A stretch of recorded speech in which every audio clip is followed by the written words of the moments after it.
दोस्तों, इस संसार में कुछ भी स्थायी नहीं है। जैसे जीवन में सुख व दुख आते हैं और चले जाते हैं। जो जगत के इस चले जाने के शाश्वत नियम को जानकर सुख व दुख को संभाव से लेता है, उसका जीवन कामनाओं व बंधनों से मुक्त होने लगता है। लेकिन हम जीवन में दुख आने पर दुखी हो जाते हैं और सुख आने पर सुखी हो जाते हैं, अर्थात जैसे वे आए वैसे ही हम हो जाते हैं। लेकिन इसमें हमारा योगदान क्या रहा, इस पर हमारा ध्यान नहीं होता।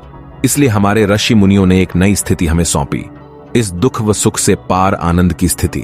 यहां से हमारी भूमिका आरंभ होती है। आइए आज की कहानी शुरू करते हैं। एक गांव में मोहन नाम का युवक रहता था।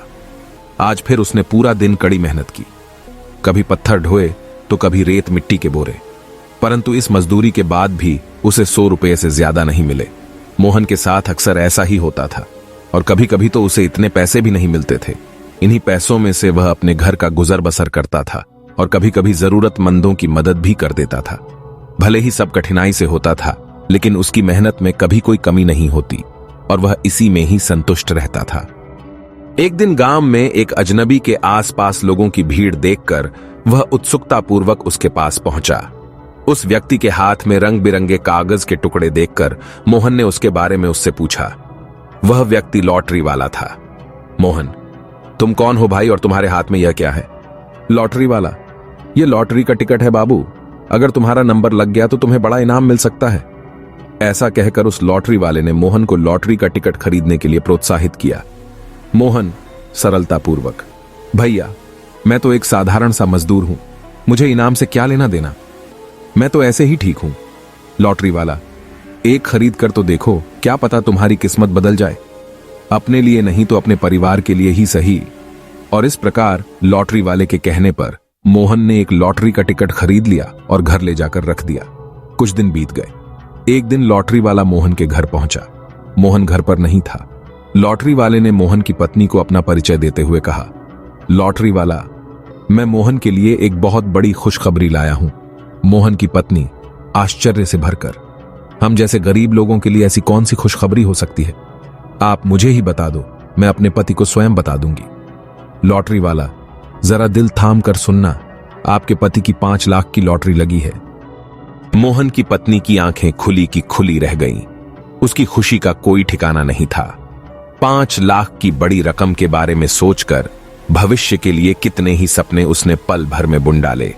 उसके पति इस खबर को सुनकर कितने खुश होंगे, यह सोचकर अभी वह मन ही मन रोमांचित हो रही थी कि अचानक उसे यह ख्याल आया कि जिसने कभी 500 रुपये भी इकट्ठे नहीं देखे, इतनी बड़ी खबर अचानक सुनकर कहीं उसके पति को कुछ हो ना जाए, कहीं वह इस खबर को बर्दाश्त ही ना कर पाए। कुछ ऐसी युक्ति सोचनी होगी कि उन्हें यह खबर अचानक ना मिले। उसने सोचा, यदि वह स्वयं यह खबर अपने पति को देगी तो उत्सुकतावश एक बार में ही सारा सच बोल देगी।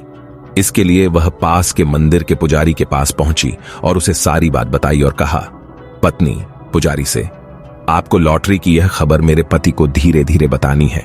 जैसे पहले कम रकम बताना और फिर मौका देखकर पूरी खबर देना। इसके बदले में पुजारी को 50 रुपये देने का वादा उसने किया। 50 रुपये के लालच में पुजारी यह कार्य करने को तैयार हो गया और शाम को वह मोहन के घर जा पहुंचा। मोहन सादरपूर्वक, अरे पुजारी जी, आप यहां कैसे? सब कुशल मंगल तो है? पुजारी, हां मोहन, मैं तो मजे में हूं, तुम्हें एक खबर देने आया हूं। मोहन, ऐसी कौन सी खबर है जो आपको यहां आना पड़ा? पुजारी, मोहन, तुम्हारे लिए एक खुशखबरी है, तुम्हारी 1 लाख की लॉटरी लगी है। यह खबर देने के बाद पुजारी और मोहन की पत्नी की निगाहें मोहन की प्रतिक्रिया पर टिकी हुई थीं, लेकिन मोहन ने सरलता और शांतिपूर्वक पुजारी से कहा, मोहन, अच्छा, 1 लाख की लॉटरी निकली है, ठीक है, इन 1 लाख में से 50,000 रुपये मैं आपके मंदिर में दान करता हूं। यह सुनकर पुजारी अवाक रह गया। जिसको मंदिर में दान में कभी 50 रुपये भी ना मिले हों, अचानक 50,000 की बड़ी रकम की खबर को वह बर्दाश्त नहीं कर पाया और खुशी के मारे उसको दिल का दौरा पड़ गया और उसकी मृत्यु हो गई। सुख और दुख दोनों स्थितियां हमारे मन से पैदा होती हैं। बाहर से तो केवल हालात आते हैं। जब हमारा मन उनसे जुड़ता है तो यदि तनाव जन्म लेता है तो हमें दुख का अनुभव होता है और यही मन सुख की स्थिति में हमारा अहंकार उछाल देता है। दोनों ही स्थितियों में यदि हम स्वयं को संसार से अलग करके भीतर स्वयं के शाश्वत आनंद स्वरूप से जुड़े तो लगने लगेगा कि सुख आए या दुख दोनों को हम अलग खड़ा होकर देख रहे हैं, जिसके फलस्वरूप सुख हो या दुख हम उपस्थित होते हैं लेकिन उनसे प्रभावित नहीं होते। यहीं से एक असीम संतुष्टि व शांति का अनुभव आरंभ हो जाता है। प्रस्तुत कहानी में मोहन कुछ ऐसी ही स्थिति में रहा होगा। अपने जीवन में धन के अभाव में भी वह संतुष्ट था और धन के आने पर भी इच्छा रहित था। दुख और सुख की स्थिति का उसकी मनःस्थिति पर कोई प्रभाव नहीं था।